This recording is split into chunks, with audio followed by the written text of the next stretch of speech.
You know, I am sitting here looking at the gold and silver and the great gap, and I mean big gap between the two. I mean, man, it's a big gap between the two.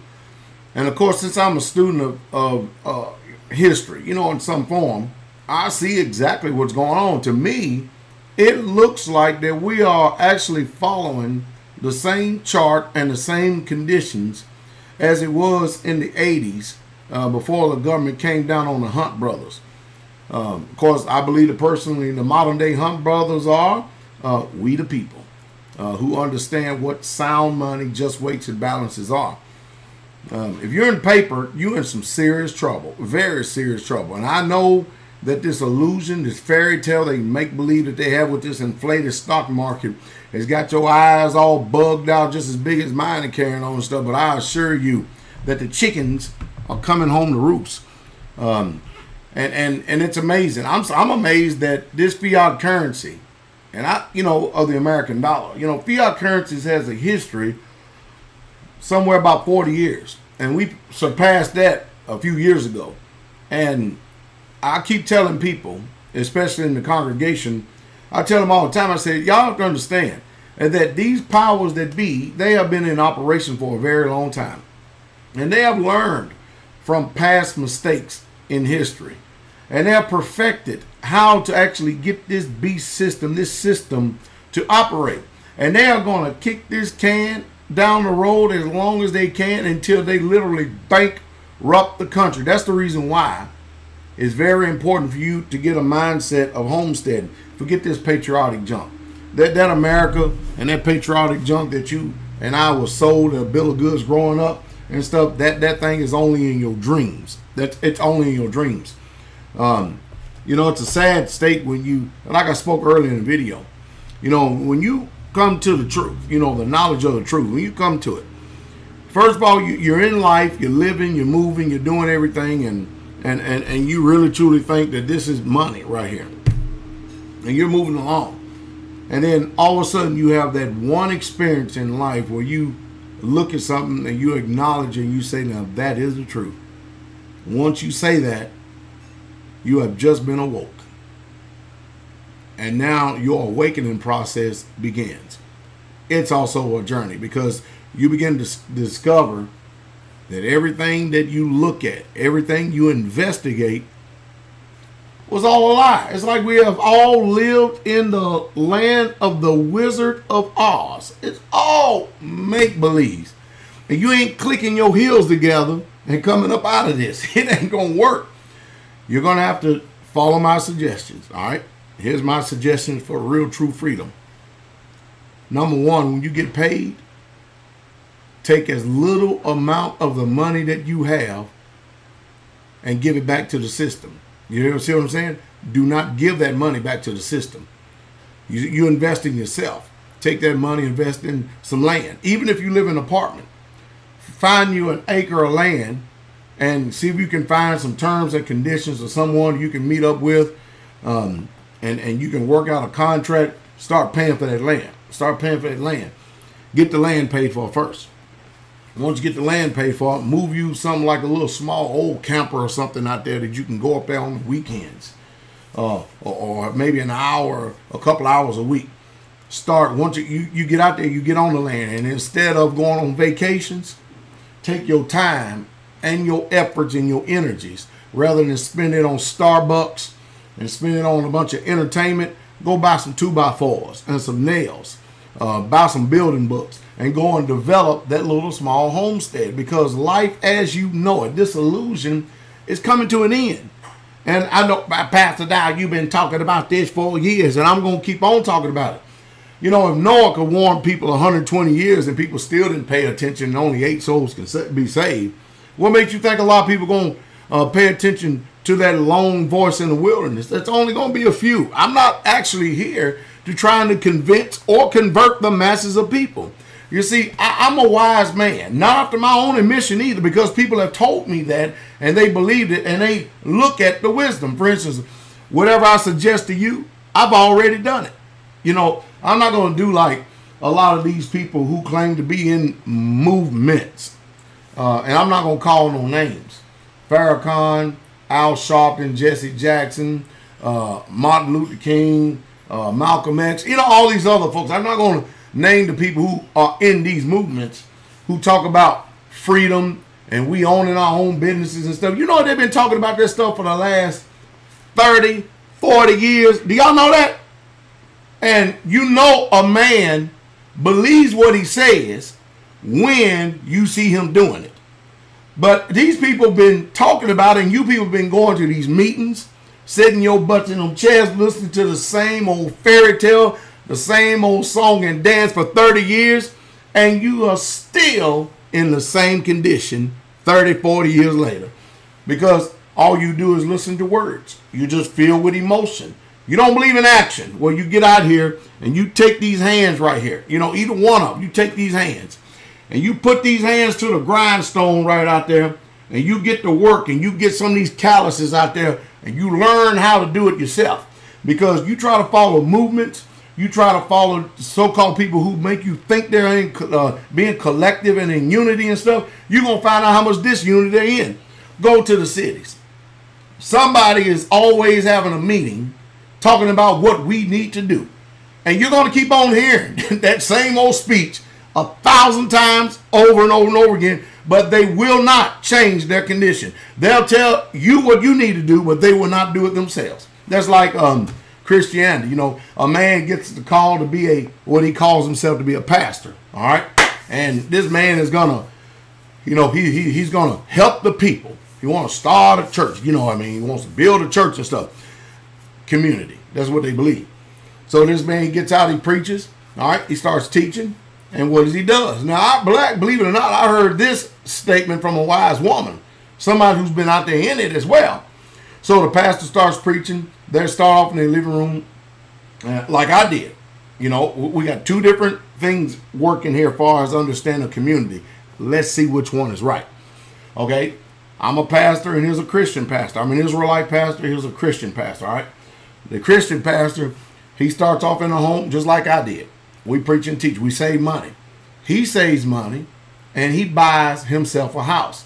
Okay? The people are still coming in. All right? He has enough money. He's got a mortgage now. And now, you know what he does? He turns around and he takes that same money and they go rent a storefront so more people can come in. And of course, you have to expand the community. So he has children. You know what you do, don't you? So his children, you got 3 girls and a boy, and all the girls got to have their own bedroom. So he begins to expand his community, his own home, the me, myself, and the I attitude. All right. So then from there, we're getting bigger. We got to accommodate more people and stuff. We need, be able to entertain the people. He adds on the swimming pool, the remodeling. Next thing you know, the home is bigger. He sells the home, and he's all adding to the community. More people are coming to assembly. And then all of a sudden he states, hey, you know what? This is ridiculous. We're paying $5,000 a month rent on this storefront right here. We're putting our money in a bag with holes. We are going to have to make sacrifice. That's what we're going to have to do. Mind you, the people are the ones that's going to have to stop, going out to eat and get eating beans and rice. And it's going to stop running the Starbucks and all this movies and extracurricular activity to give more to this pastor's community. And what he does, he ends up getting a church under his name through 501c3. He gets tax exempt, get a business, all right? And he's only exempt because he chose to go to the Roman system so he can continue to keep prospering himself. All right, next thing you know, you got all these people that's coming to church stuff. They're hearing the message, they're hearing the word, they're getting convicted by his word because his word is true. But then they're blinded to what this pastor's concept of community is. And so he ends up getting $100,000, $200,000, $300,000 a month paycheck after, the religion expands. And he continues to keep preaching people lies and fairy tales such as Christmas, Easter, and Sunday. And you have to keep perpetuating those lies, and you can keep the people in the same condition while he himself prospered, and he's expanded his community. But an Israelite like myself, what we do is we go buy a piece of land. We take up the tithe, we take up the offering, whatever comes in. I've never taken up any. We just give. You don't. And I worked hard, and we put it in there, and we bought some land, scot-free, free and clear. We moved out on the land. We started developing the land as we moved out on it. When I moved out on the land, I started putting small trailers on the land and began to move more people of like mind who has the same vision. And we build a dining hall. We build a tabernacle, or a church building is what you call it. We build those things so that we all can enjoy it. We eat together twice a day. We're in a small community and we know each other. We can go from house to house and all this stuff. Except out there, you call it church because that's the way you've been conditioned. But when it comes time for me to do something like this, you call it a cult. And as long as that pastor Christian is deceiving you, you're fine. Because you know why? You don't have to change your conditions whatsoever at all. But your conditions continually keep deteriorating. Then you come out here, you see our conditions, well, we started off low on the bottom and stuff because, you know, all the resources come in, the revenue come in. One man can't sit up there and advance himself and put himself high on the proverbial hog, live like a king. So then we turn around and we build homes. So it may take us a long, long time. But you know what? It's amazing because at the community, the concept, what I get and understand it from a biblical concept, nobody here has a rent or a mortgage, a light bill, a phone bill, a clothing bill, or a food bill. But out there in the Christian concept, you know, you done let this pastor come and he's driving a Lexus and the wife is driving an Escalade and the son who graduated college is driving a Nissan Maxima or either an Infiniti. All the girls are getting ready to graduate. They got to have cars too because they have to represent the Christian community well. Now they're celebrities. They're on TBN selling you all these lies and bill of goods and stuff. And I tell you what, boy, now they're putting more makeup on than the people in Hollywood. You believe that to be community. So they have enriched themselves at your expense. That's what they've done. And you have paid for their advantage in life. Whereas here, we all get to enjoy the fruits of the labor, but there's not one sheep that works harder than the shepherd. Not in this community. And while we may have humble livers and stuff, at least one thing, if the trucks stop going to the store, we can still survive. If the trucks stop going to the store while you still setting up in them cities, you can't survive. You have anarchy and chaos that's getting ready to take place. You don't know how to defend yourself. You don't know how to have a homestead. You don't know how to do anything. But, you know, I'm despised and I'm rejected. Hey, poor man's wisdom is always despised and rejected. I accept that fact. I embrace it. I wear it like a glove. I wear it like a glove. But we're just like Noah. We're going to find out who's been wise and who's been the fool. You better believe that. And so once you stay out there in that system, you deceive yourself. You get comfortable out there and you start to enjoy it. And you have no motivation whatsoever at all to come out of Babylon. Well, now you've embraced the Babylonian monetary system to where you actually think this is money. I still am amazed. Because on the back of a silver coin it says $1, huh? And a silver coin right now you can get it for $20. All right, this is $1, and you can take a silver coin, go down to a shop, and you can actually get $20 for a silver coin, and you can buy you, let's say, close to 7 gallons of gas with that silver coin. How many gallons of gas can you buy with this? Huh? How many gallons of gas can you buy with this? See, what I'm trying to do is get you to wake up out of this matrix. Because once you say that's the truth and you acknowledge it, you're being deceived, you living in a nightmare will no longer allow you to be comfortable. Once you say, I see this truth and I acknowledge it, you have just been transformed.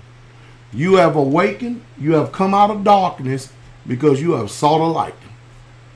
And now you're getting ready to get free.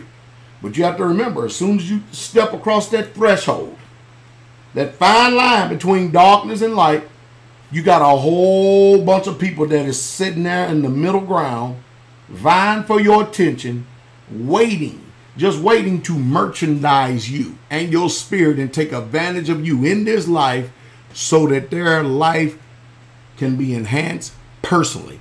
There's only a few, 1 in 1,000, that is sitting there saying this is the way to go. But because you have the cattle mentality, you know what you do? you choose the way of the masses. You just got finished coming from darkness where all the masses are. And when you get in between this gulf right here, where you're getting ready to cross over to the light, you get distracted.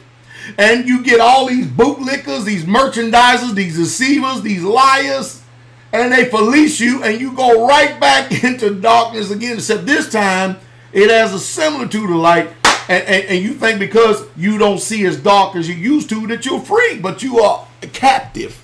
You are in serious bondage. Let me end this video by saying this.